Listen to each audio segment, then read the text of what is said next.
Greetings and welcome to What's New in iOS 13, a video tutorial from themacu.com. In this tutorial, we're going to look at how to use the new features, apps, and all the other changes available for both the iPhone and iPad in iOS 13. For a more general overview on how to use your iPhone or iPad, look for the iOS 13 Core Concepts tutorial to arrive in October of 2019. And for those iPad-only features, take a look at the new iPad OS tutorial. With that, let's get a start with a look at the new dark mode available in iOS 13. Dark mode came to the Mac last year in macOS Mojave, and in 2019 it arrives on iOS 13. We can switch to dark mode from the Display and Brightness section in the Settings app. At the top here, we can manually change between the light appearance and the dark. Dark mode mainly affects the backgrounds of apps. So here in Settings, we go from white and light gray in the background to black and dark gray.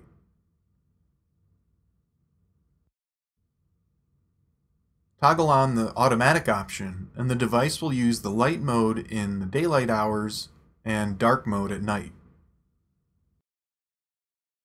It's also possible to set up a custom schedule for this.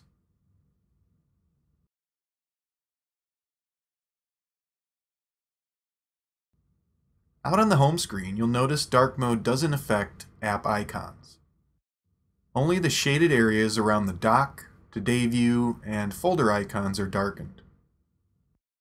It's when we jump into apps that we can really start seeing the dark mode changes. Music, Mail, Calendar, News, and Maps all have these new dark backgrounds.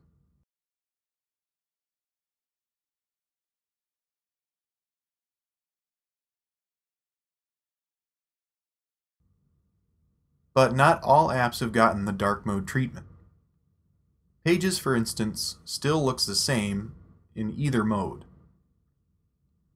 So apps need to be updated to work with dark mode, which means it might be a while before a lot of third-party apps look any different when dark mode is on.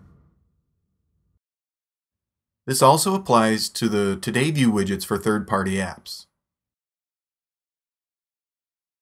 If I add widgets from Day One and Dropbox, you can see that the widgets have the light background, rather than the dark gray ones that all the widgets for the updated Apple apps do.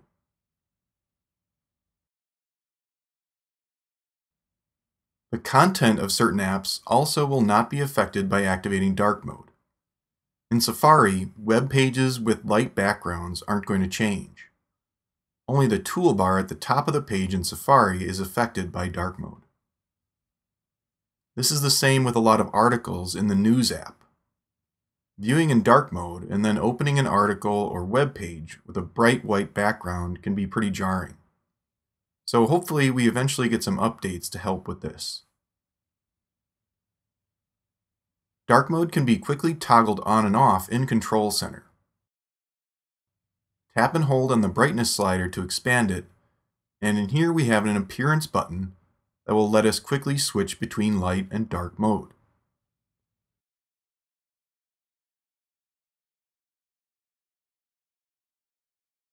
We can also add this button to the main Control Center view from Settings.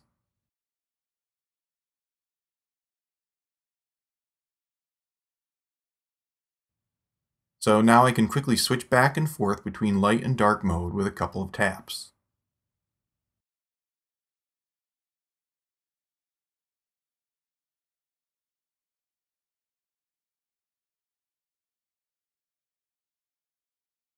This will be the rare lesson that we actually record the devices being used in my hands rather than just the display, in order to show the reaction of the new volume indicator to presses of physical volume buttons. Starting on the iPhone, now when I press to adjust the volume, rather than the big annoying icon taking up the middle of the display, we get a much lower key indicator on the display next to the volume buttons. After a second or two, this indicator shrinks to an even smaller vertical bar. As I adjust the volume, it reacts a little different than before. We can still press multiple times for small incremental changes. But as I hold down buttons, the volume will jump up and down slower at first, and as the button is held, it moves faster. This makes for quicker, easier, and less intrusive volume changes. On the iPad in landscape orientation, the indicator appears at the top of the display. Some apps, like TV, have their own volume indicator. Adjusting the volume works the same way though, just as anywhere else. So this is a small change, but a much needed one, as the large, obtrusive volume graphic was one of the biggest drawbacks of iOS for years.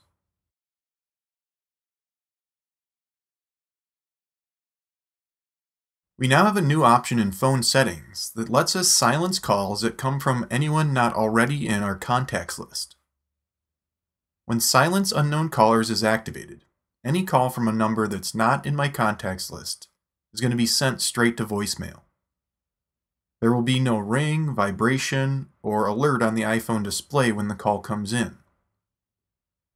This is a great option for those like me that get a lot of spam or telemarketing calls that just create a distraction several times a day.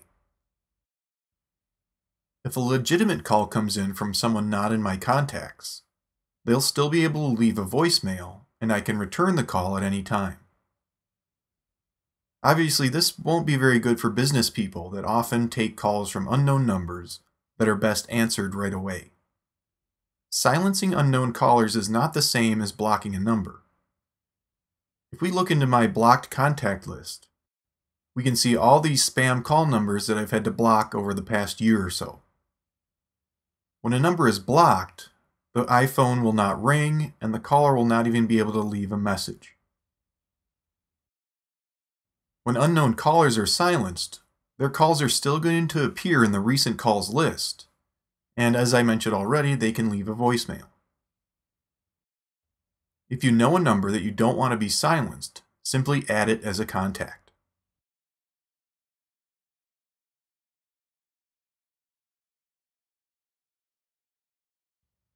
In Apple Maps, we can now save favorite places and add collections, which are essentially folders of saved locations or addresses. In this first section of the Maps drawer or sidebar, we have our favorites. I already have home and work set here because these addresses are saved in my contact card. Any addresses saved here in your contact will automatically appear in Map Favorites. Tap See All, and we can remove these from favorites if needed. Tap the Add button, and I can start entering the name of a location or an address to set another favorite. I'm going to enter my gym. Notice that Map recognizes this as a gym, and it gets named accordingly. So favorites are probably going to be places that you go to often, and Maps can help you find the quickest route to from wherever you are. Below that, we have collections. I have a My Places collection that holds any saved locations that came over from the previous version of Maps. When viewing these, swipe left on an item to edit its name, share it, or remove it from the collection. Collections are a great way to gather locations that you plan to visit on an upcoming road trip or vacation. I'm planning a trip over to the Oregon coast, so I can create a new collection just for this. We can then add locations to the collection using the search field. I know I want to go to the Tillamook Cheese Factory, so I'll search for and then add that. We can also add places directly from the map. There are a ton of great state parks along the coast, so as I come across these, I can tap on them and then hit the Add button. Select my Oregon Coast collection, and the location saved.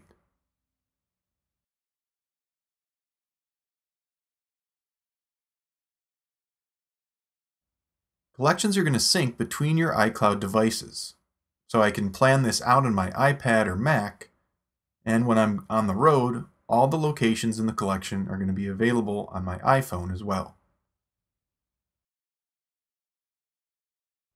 Swipe left on a collection to share all the locations within it.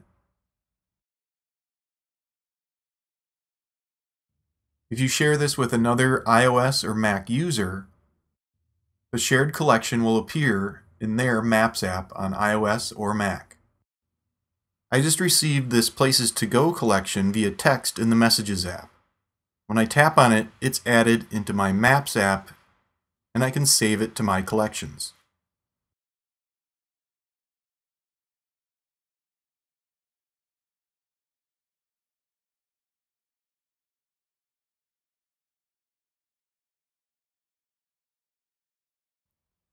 In iOS 13, Apple Maps is gaining a major new feature called Look Around. If you've used Street View in Google Maps before, it's similar to that, but the photography has better resolution, and when you move from spot to spot, the motion is smoother. Look Around can also be used in a separate window that overlays your map. Currently, this feature is only available in a few areas of the USA, including the Bay Area in California and in Las Vegas. So I'm going to head to Vegas on the iPad and to Berkeley, California on my iPhone. As I zoom in on each map, a binoculars icon appears. This lets me know that Look Around is available here.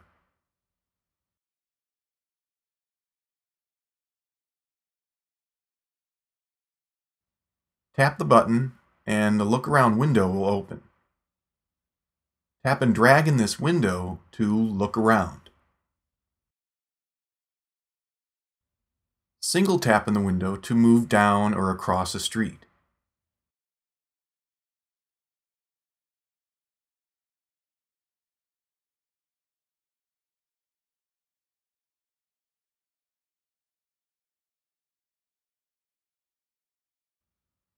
Use two fingers to zoom in on the image. Notice that faces are blurred along with license plates for privacy.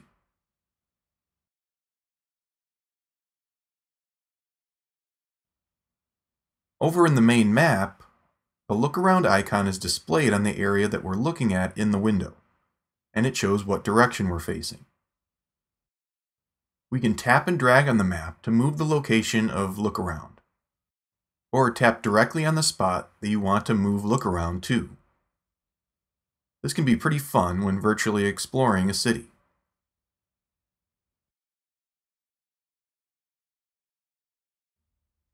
Expand the Look Around window to full screen, and we'll begin seeing icons for businesses and other locations overlaid on the imagery.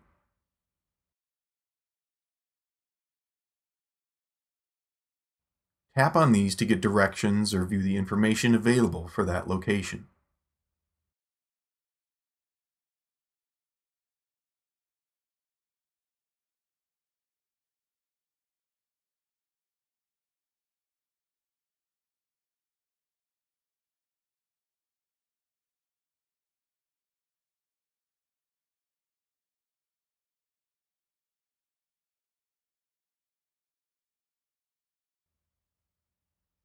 Tap Done to exit Look Around and return to the standard map.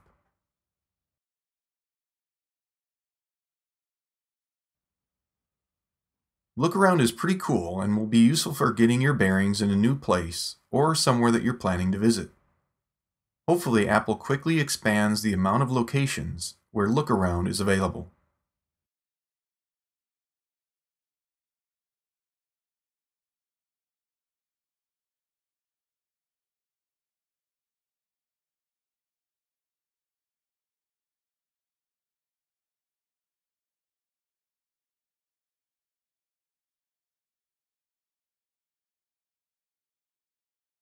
In the iOS 13.1 update, Apple has added a nice feature to the Maps app called Share ETA. This actually does much more than share your estimated time of arrival, though. It sends the recipient a live map of your route and the progress that you're making along it. So I'm going to get the route to my work favorite here in Maps. When I press Go to begin the route, notice that we have a Share ETA button that pops up. Head northwest on West Prairie Road. Tap, and I can then choose anyone in my contacts to share this with. I'm going to share with Drew. Over on the other iPhone, an alert appears.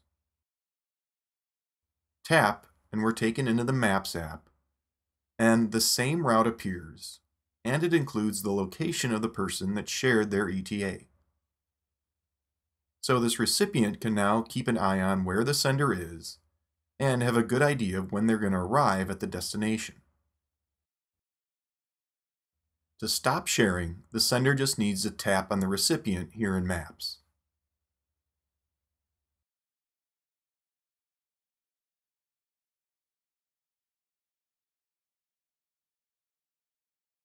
Starting route to work. If you don't do this at the very beginning of a route, this Share ETA button is going to eventually go away. But we can still share our ETA at any time by swiping up and tapping the Share ETA icon in this panel.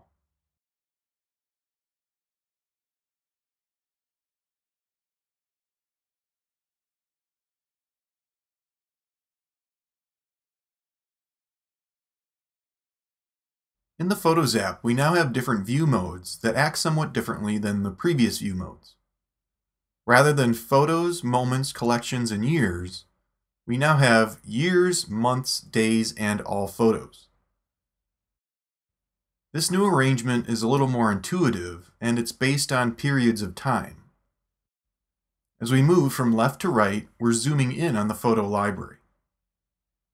Previously, in the Years and Collections view, we would get a grid view of many images.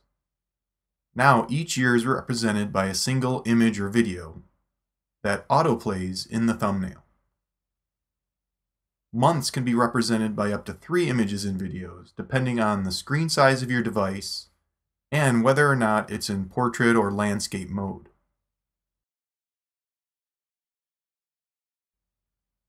In the Days view, we're presented with a group of photos or videos for a day or a range of days, depending on how much content is available. Again, notice that live photos and videos play here automatically. We're not able to pause or control the videos here, nor can we manually control what images are selected to be displayed here in Today view. Photos that you have labeled as favorites are more likely to be displayed though. In the upper right corner for some days, we have an ellipsis button. Tap on this and we get options to share the entire day, view that day's photos on a map, or in a memory movie. These movies are assembled automatically by the Photos app.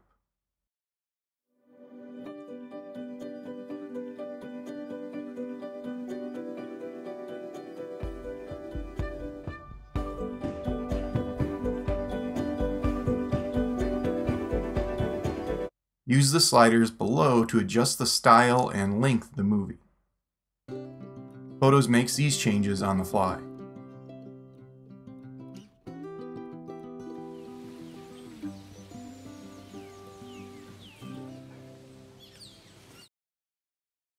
To save one of these movies, tap on the Edit button to add it into Memories.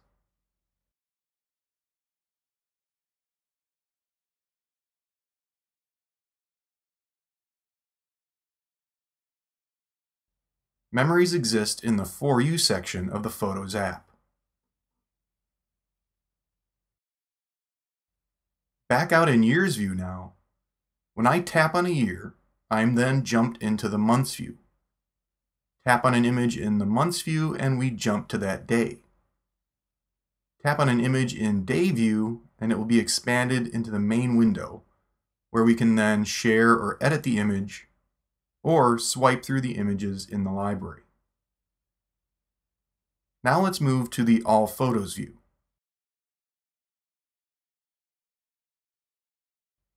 This is the more traditional look that we've always had in the Photos app. In previous versions, this was just known as Photos view. Every image or video in the library is displayed here. As I scroll, the date range of the thumbnails currently on the display is displayed. Tap to view the full image. We can now swipe to move through the images, or tap the back arrow to return to the All Photos view. When in the All Photos view on an iPad, we can tap this aspect button to view the library in a grid with the images filling each square, or view the photos in their entirety. So landscape photos will be previewed here at their full width.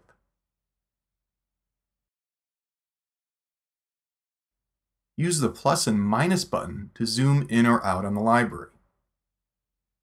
Zooming out enough will create a view similar to that of the old collections and years views. On an iPhone, tap the plus-minus button to use these zoom controls.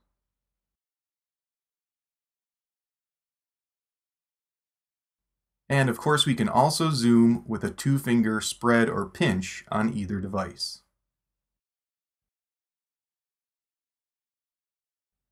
Next up, we'll look at the new editing controls in Photos.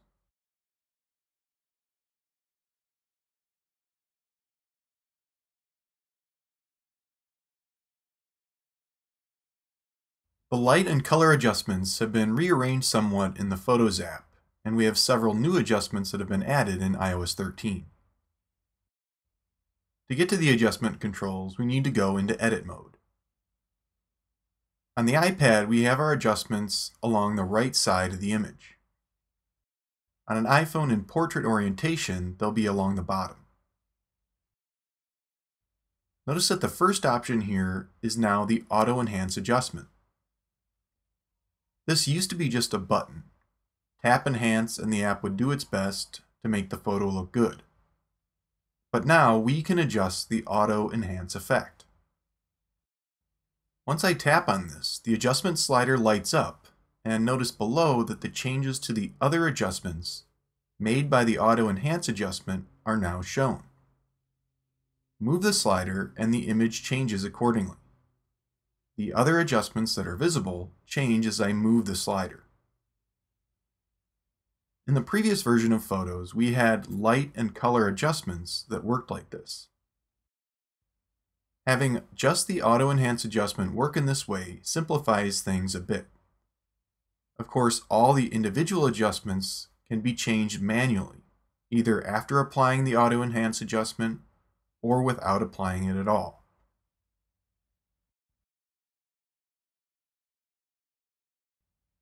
We have a total of 5 new adjustments available here: Vibrance, Warmth, Tint, Sharpen, Definition, Noise Reduction, and Vignette.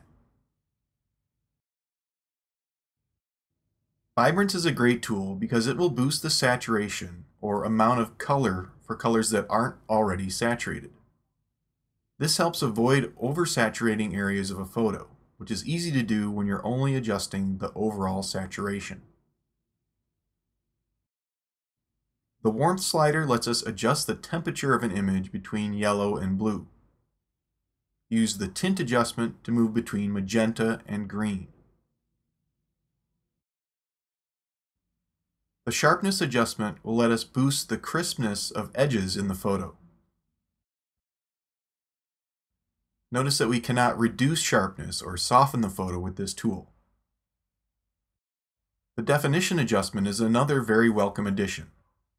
It will boost the overall clarity of a photo without over-sharpening. This is one of my favorite adjustments along with vibrance. Noise reduction will soften the image to reduce graininess and speckles in an image. Notice that I can tap on an individual adjustment to turn it on or off.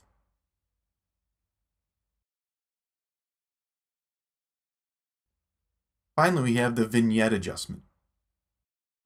Slide down for a dark vignette around the edges, and slide up for a white vignette.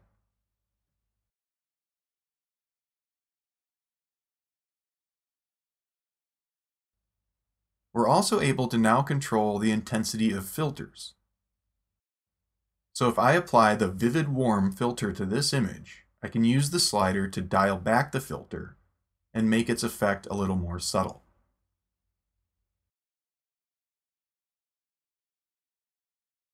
We can now do much more than just trim a video from here in the Photos app. When I tap the Edit button while viewing a video file, we still have the trim handles here, so we can shorten a clip from the start or the end. And we still can't split clips or add titles and things like that. iMovie is still the go-to app for that kind of thing. But here in Photos on iOS 13, we can now apply adjustments and filters to a video, just like we can with Photos. These adjustments are applied to every frame in the clip though.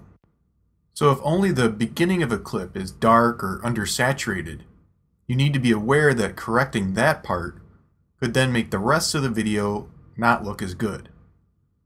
Still, this is nice to have available for videos.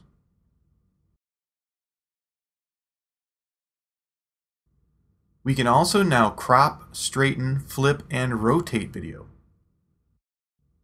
Tap on the crop button, and across the top we have a flip button, which is going to flip the video horizontally. Then we have a 90-degree rotation button. This can be great if you meant to shoot a video in portrait mode and it came out in landscape, or vice versa. Now that's just a super quick correction here in Photos. Tap here to crop to a certain aspect ratio, like square or 4:3. We can also switch between landscape and portrait video modes here.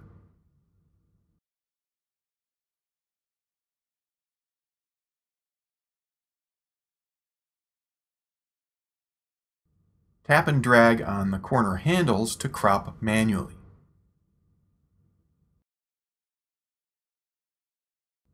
Then we have Straighten and Perspective tools. With the Straighten slider, we're able to subtly adjust the rotation of the video.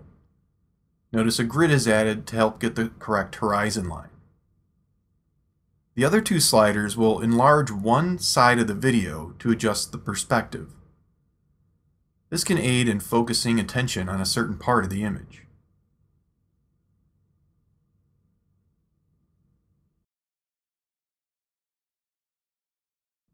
Tap Done and the video is going to be saved, but all these changes are non-destructive.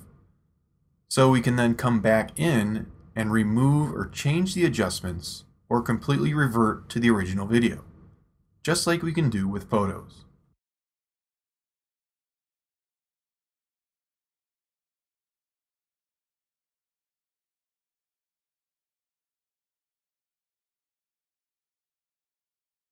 The Reminders app has undergone a significant redesign in iOS 13.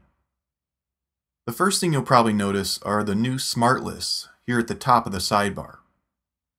These can't be changed or removed and are automatically going to display all reminders that fall under the category of the smart list. I currently have only one reminder occurring today, but I have 4 total scheduled reminders. Tap on the All list to see every reminder separated out by list.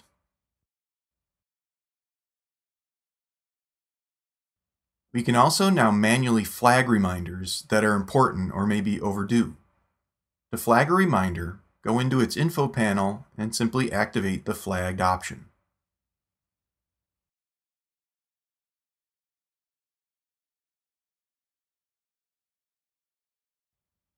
Reminders are now much smarter when being added, thanks to Siri.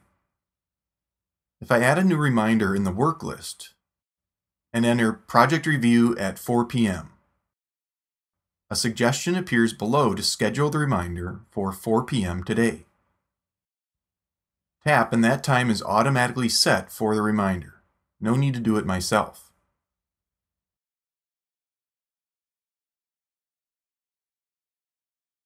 Also notice that this reminder was added into the Today list.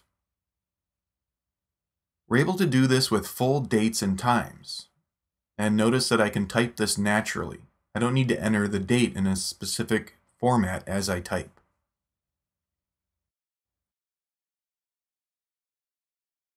This is also going to work for locations. If I enter a new reminder and type "Go to the post office" when I leave home, home is recognized as a location, and with a tap, a new location-based reminder is saved. So the next time I leave the house, I'll be reminded to stop at the post office.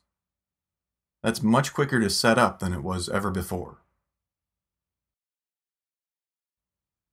We can now create groups into which we can organize reminder lists.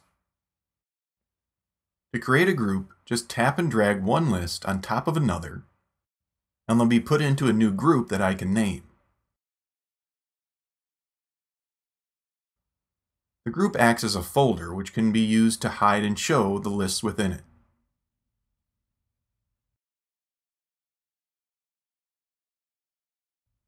Reminders themselves can now be placed into a hierarchy below a top-level reminder. In my projects list, I have Project 1 and Project 2, but Project 2 also has A, B, and C reminders below it. I can tap and drag on the 3 lettered reminders and move them all under Project 2.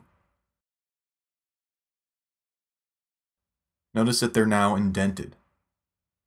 And Project 2 has a turn down arrow to the right. Click to hide the 3 reminders that are below it.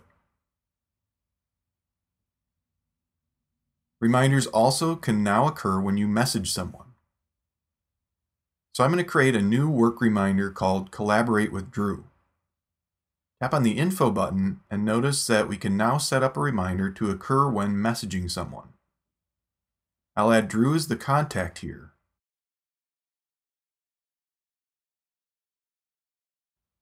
And then jump into the Messages app. The next time we have a conversation here, the reminder is going to be triggered and I'll get an alert.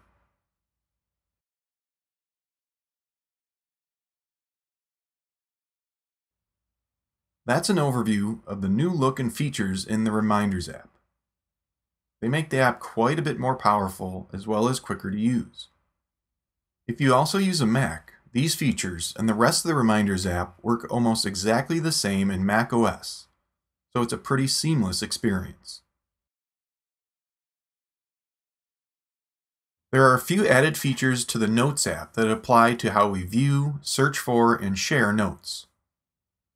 First, we have a new view mode called Gallery. We can only switch to Gallery view from within a folder, not when viewing all the folders. Swipe down on the list of notes and we see the Gallery button. Tap and the list of notes become a grid of icons. On an iPad, we can adjust the size of these icons with this slider.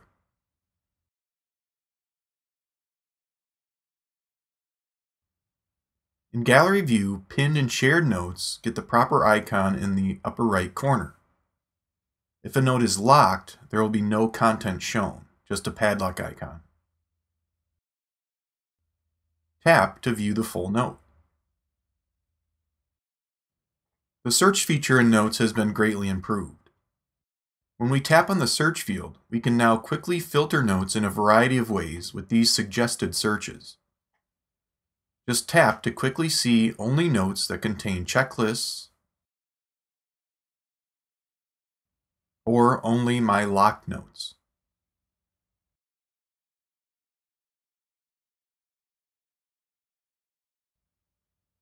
When a term is entered into the search field, the text of all the notes is searched, as well as the images and attachments. In the Vacation Brainstorm note, I have an image with the ocean in it. The word ocean isn't in the note though. But when I search for the word ocean, that image turns up thanks to machine learning.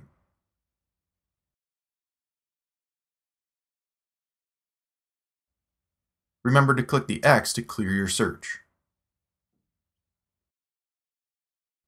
When it comes to sharing notes, we're now able to share an entire folder rather than just single notes. So swipe left on the work folder, and then I can tap the Add People button to share it. In Share Options, I can decide if I want those I'm sharing the folder with to be able to make changes to the folder, which will include adding, removing, or editing notes. Or select View Only, so they can't make any changes to the folder or the notes within it. I'll use Messages and add my recipient.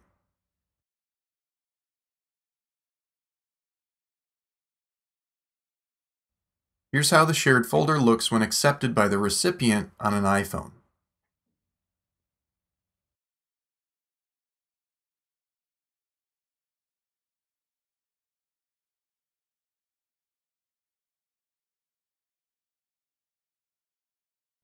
In Notes settings, we now have a new option to sort checked items automatically. With this, any checklist item that gets checked is going to be sent to the bottom of the list. This can be really nice for shopping or grocery lists. We can also tap and drag on a checklist item to quickly reorder the list.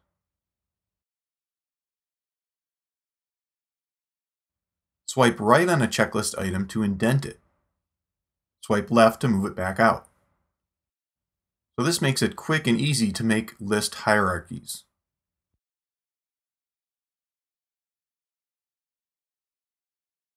The iOS Mail app has gained several fairly minor but pretty helpful new features.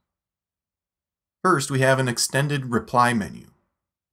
When I tap the reply button here in a message, we get this new panel that has the usual reply, reply all, forward, and trash options. But below also has a long list of other options. So we can do things like flag the message, move it, mute it, print it, and more. If you have an email thread that's overactive and may become distracting, we can now mute the thread. In Mail settings, we can choose exactly what muting a thread does. Currently, I have Mark as Read selected. So when a new email comes in on this thread, it won't show up as a new email, and I won't hear the usual alert sound. We can also choose to archive or delete the thread. Selecting this means you probably don't plan on reading any of the messages in the thread. Mark as Read is the option that I prefer here. It cuts down on those new email alert sounds, and I can still see what's going on in the thread when I choose to take a look. We can always unmute a thread by tapping the same button. We can also now block senders in Mail. To do this, we need to tap on the sender's name and choose to block this contact.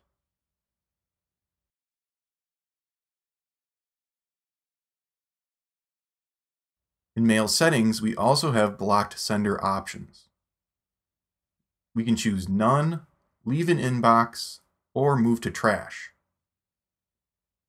Most of the time, I would think we'd choose Move to Trash here. With this on, emails from this sender won't appear in the inbox at all. Mail will automatically send them directly into the trash. Choose Mark as Blocked, but Leave in Inbox, and the email gets a little talk to the hand icon applied to it, but still appears in the inbox and can be read normally and replied to. At the top of the message, a warning appears letting me know this is a blocked contact with the link to the Mail settings. When composing a new email or a reply, we have some new options in the format bar. On an iPad, we have the usual QuickType word suggestions across the top, but to the right, we now have 4 buttons for adding photos, adding attachments, scanning a document, or jumping into markup.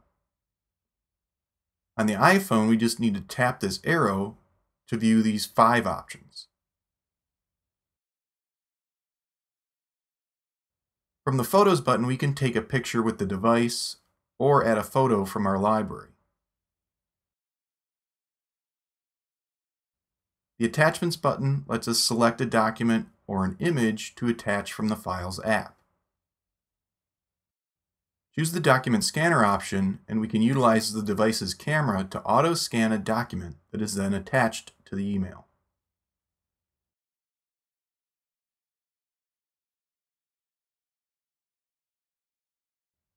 Choose Markup, and we can create a sketch using our finger or an Apple Pencil that will be then attached into the email.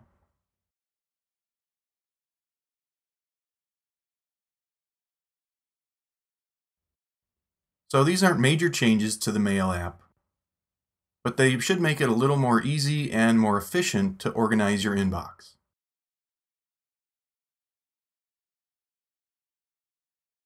The new Find My app combines two former apps into one, Find Friends and Find My iPhone. These are now represented in the People and Devices tab here in the Find My app. In the People tab, I can see my location and the current locations of a few friends and family that have allowed me to access their location information. You can share your location with someone by tapping the button down here or doing it directly through the Messages app on any of your iCloud devices. From this list, we can swipe left to label them as a favorite or remove them from the list. Favorites are always going to appear at the top of the Find Friends list. When viewing someone's location, we can take a look at their contact information, get directions to their current location, or create a notification pertaining to their location. So for Joanne, I can set up a notification that either notifies me or it'll notify her. I'm going to set one up to notify me. I can then either set it to notify me when she leaves somewhere or when she arrives somewhere. I'm going to create one that will notify me when she arrives at her home. Her home isn't listed in these locations, so I'll need to add it. Since it is saved in her contact information, I don't need to manually enter her address. But it is possible to add any address, or we can even search for a certain location here. This circle represents the radius from her house at which the notification is going to be triggered. The range can be adjusted from small to large, or manually adjust it with a click and drag on this blue circle. Tap Done and the notification is saved.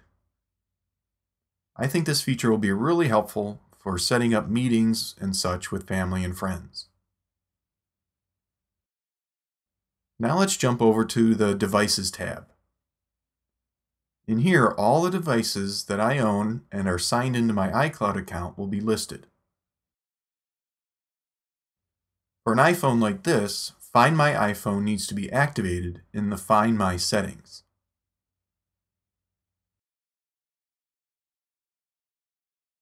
So currently all my devices are here at home with me, which is good. The iPhone XS, which is what I'm recording on now, even says it's with me. If my iPhone or watch were to get buried in a couch cushion, I can choose for this to play a sound so I can figure out where exactly it is in the house. If the device was left somewhere and can't be found, I can mark it as lost, which will lock and track the device.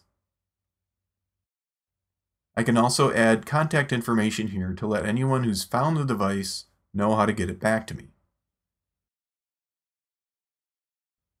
If that doesn't work, I can then remotely erase the device, which will protect my information. This is a final option though, as after being erased, the device can no longer be tracked. Back in Find My settings, in the Find My iPhone section, we have a new offline finding option. This can help find the location of your device, even if Wi-Fi and cellular are off or out of range. It will use Bluetooth to communicate with other Apple devices that are nearby and report its location through them. It does this anonymously, and all the communications are encrypted. This should be really helpful for recovering both lost and stolen iPhones or other devices. So make sure to turn this on, as well as the Send Last Location option. So that's the new Find My app, which lets you keep track of your people and your devices. The new QuickPath keyboard in iOS 13 lets us swipe to type. This has been available before on third-party keyboards, but it's now built directly into the standard iOS 13 keyboard. So we can still tap to type or swipe without switching to a different keyboard. The quick path swiping method will take some time getting used to if you haven't tried it before. But it's surprisingly accurate and pretty easy to get the hang of. Basically, you're still typing out the words, but not lifting your finger off the display. The software will automatically enter the spaces between your words and perform autocorrect. For the word then, I'll make a zigzag swipe from the T to the H to the E and N. Whether or not you'll want to use this swiping method as your primary typing style on the iPhone keyboard is going to be a personal preference. The standard iPad keyboard doesn't offer the quick path swipe to type option. I can swipe all I want here and nothing much happens. I'd assume this is because the iPad keyboard is just too large for swipe to type to make much sense. But we can now pinch the keyboard to make it smaller here on the iPad. It ends up being pretty much the same size as the iPhone keyboard. Tap and drag on this bottom handle, and we can move this keyboard to anywhere on the display. So we can then thumb type with one hand here. Or we can use the quick path swipe to type method.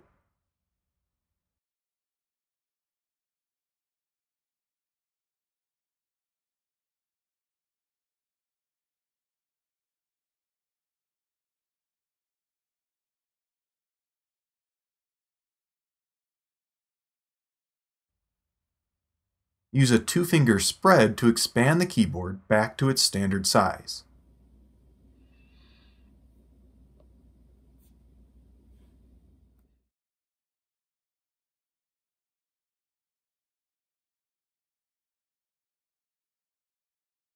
This lesson will only apply to those that have an active Apple Music subscription. Now when we view a song in the Music app, we can tap the lyrics button down here. For many songs, the lyrics are going to scroll as the song plays, as we see happening here.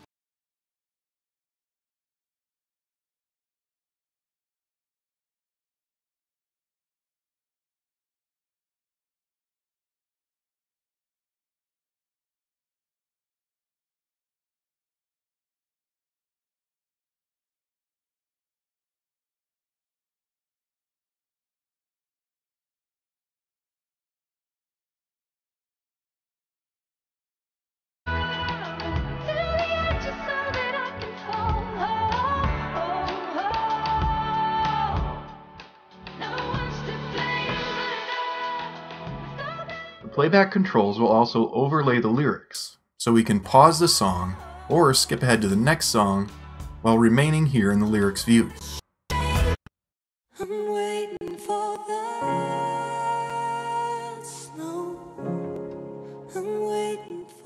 Tap the lyrics button again to get back out to the main player. Lyrics aren't available for every single song. Notice that with this song, the lyrics button is grayed out.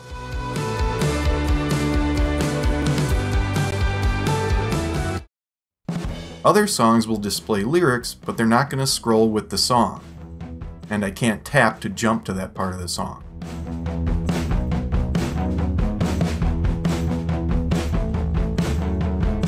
Tequila takeoff to catching landing. Sorry about the centerpiece. Thanks for understanding. I would guess that as time goes on, more and more songs will have the time-synced lyrics added. It's a pretty cool feature if you're wanting to know the words of a song. Screenshots are a really useful feature in iOS. If your device has a home button, press it and the sleep-wake button at the same time to take a screenshot. On devices without a home button, press the sleep-wake button and the volume up button. In iOS 13, we can now capture full-page screenshots in certain apps. If I jump into the Cabo San Lucas article on Wikipedia, when I take a screenshot and view it, a choice is presented. We can view just what was on the screen, or we can view the full web page. Choose Full Page, and I can scroll through it with a tap and drag on the bar to the right.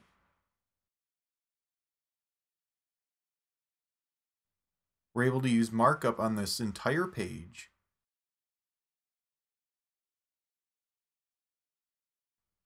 and we can use the slider up here to fade the contents of the page.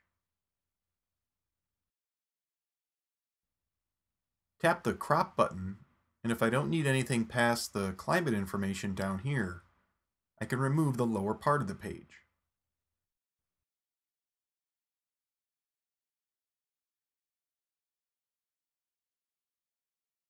Tap Done, and this can be saved as a PDF to the Files app. Or we could share it with someone else as a PDF, or print out the full page. This is going to work on an iPhone as well. I have a really long article on fantasy football open here. To remove any unwanted videos, ads, or graphics, I'm going to switch this into Reader View.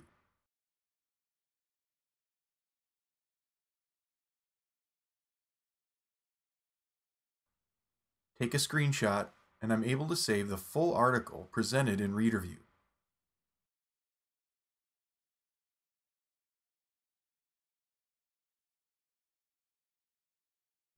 If I then save this to Files, the page is going to be available to me even if I'm offline, say on a flight. Rather than needing to wait to reload the article the next time I have a connection, I can just open it from the Files app and review it during the flight.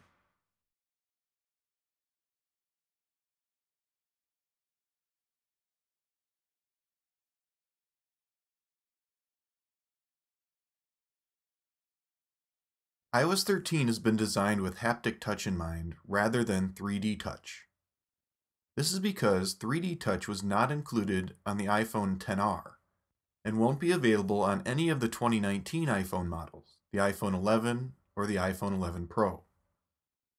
So the last iPhone with 3D touch is going to end up being the iPhone XS and the iPhone XS Max.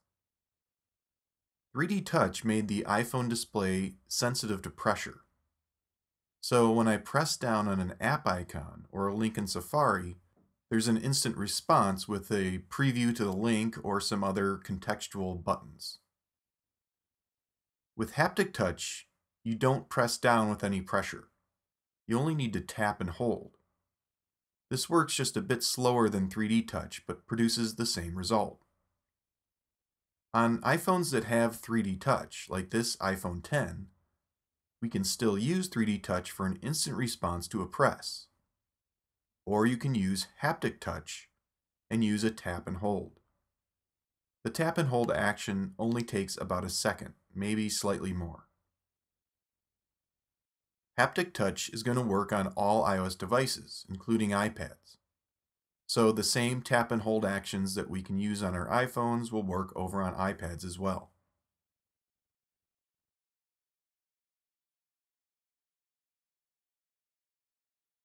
Haptic and 3D touch responses need to be built into apps, so not every app is going to offer the same haptic touch options as others. Almost all the built-in apps from Apple will work with haptic or 3D touch. So a tap and hold on certain buttons or links is going to bring up a preview of the link or some contextual options and buttons, or both depending what app you're in.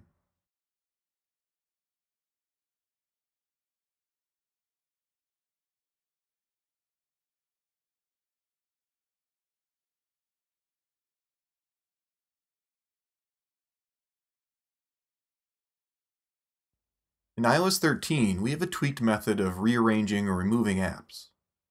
We now have two different options. Both involve a haptic touch or long press. First, tap and hold on an app icon or a folder, and a contextual menu like this is going to pop up. In here, we have a Rearrange Apps button. Tap, and the app icons are going to begin wiggling, which is familiar to iOS users. We can tap and drag to move an app or put apps into a folder.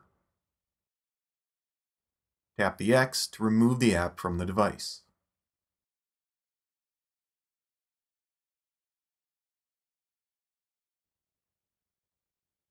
The second way that we can now rearrange or remove apps in iOS 13 is to extra long press on an app icon.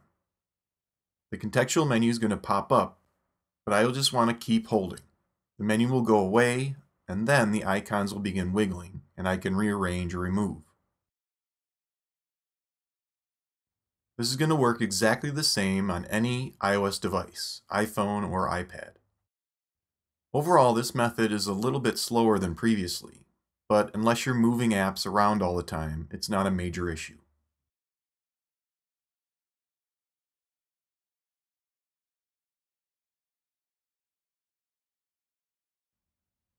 In the App Store, we have a new tab for Apple Arcade.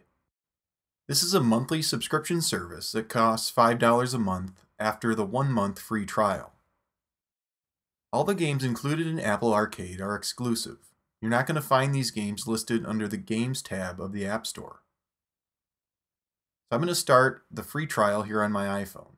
But these games are also going to work on iPads, Macs, and Apple TV once those are all updated to iPadOS, macOS Catalina, and the next version of tvOS. Notice that once my first month is up, I will start being charged for the subscription.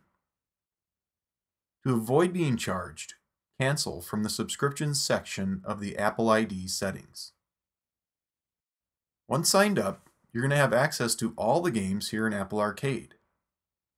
As I browse through here, notice that we have nice video previews of most games, and tap on a game to see more details like the rating, if it's multi or single player, and how much storage space it's going to take up on your device. These are pretty graphically intense games, so most that I've looked at so far are pretty large. Apple Arcade users are going to need to be careful how much storage space that they're using on their devices with all these games. Tap Get and the game begins downloading to the device, just like any other app. I can exit the App Store and see the game being downloaded. Once it's ready to launch, we're shown that this is an Apple Arcade game. After some setup, I can start racing.